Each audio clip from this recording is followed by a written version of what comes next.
સુરતાની વાત છે. એ સુરતાને કહે સુરતા તું ઠેકાણે જા ને તારો પીયું છે. આ પીયું નહીં, આ પતિ પત્નીની વાત જતી શકીને એક જય હો, તો જય હો, બહુ ટકાની જય હો. વાત છે. પણ પોતાની સુરતા અને પોતાનો આત્મા સવારમ બાપાએ કેમ લખ્યું કે સદગુરુજીના દેશમાં પણ સુરતા સંબંધને ના એ વાત લખી છે સાહેબ.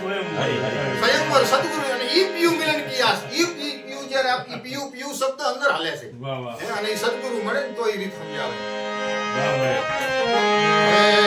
સબરી લેને હા